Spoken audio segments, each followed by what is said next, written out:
Hello friends, welcome back to my channel. আশা করি সবাই সুস্থ আছেন। আজ আমি বানাবো পাকা কলার মালপোয়া। অনেক সময় বাড়িতে একসঙ্গে অনেক কলা পেকে যাওয়ার কারণে নষ্ট হয়ে যায়, তাই পাকা কলা দিয়ে বানাবো আমি একটা অসাধারণ রেসিপি। আমি এখানে পাকা কলা নিয়ে নেব একটা মিক্সিং জারে। দিয়ে দেবো আধা বাটির মতো চিনি। যেহেতু পাকা কলা অনেক মিষ্টি হয়, তাই চিনিটা একটু কম দেব। প্রথমে চিনি আর কলাটা পেস্ট করে নেব।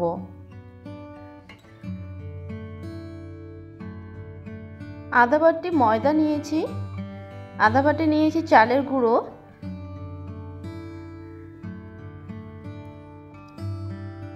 সুজি আধা বাটি, খুবই সামান্য পরিমাণে লবণ দিয়ে সবগুলো ভালোভাবে মিক্স করে নেব।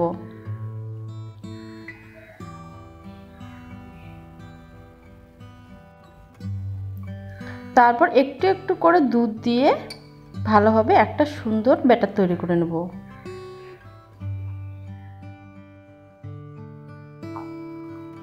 এখানে নিয়ে নিয়েছি 3 থেকে 4 চামচ মিল্ক পাউডার। এটা অপশনাল।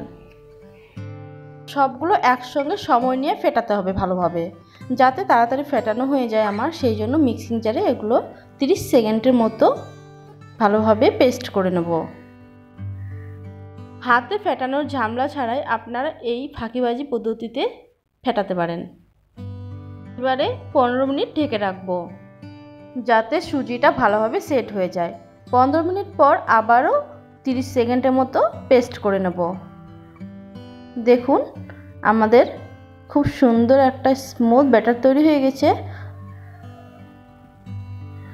এখন যদি আপনাদের মনে হয় একটু গাঢ় হয়েছে, আপনারা এখনও দুধ দিতে পারেন।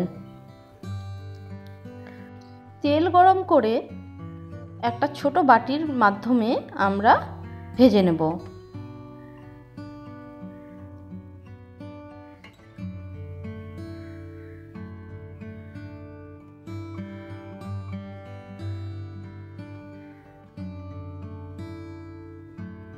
উল্টে পাল্টে ভালোভাবে ভেজে নেব।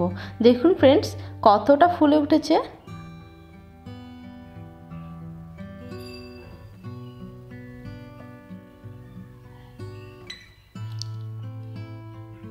আমাদের ভাজানো হয়ে গেছে, তুলে নেব। ফ্রেন্ডস, আমার এই মালপোয়া রেসিপি যদি ভালো লেগে থাকে, চ্যানেলটাকে সাবস্ক্রাইব করার জন্য অনুরোধ রইল। ভিডিওটাকে একটা লাইক করবেন, বাড়িতে ট্রাই করে কমেন্টে অবশ্যই জানাবেন কেমন হয়েছে। ধন্যবাদ।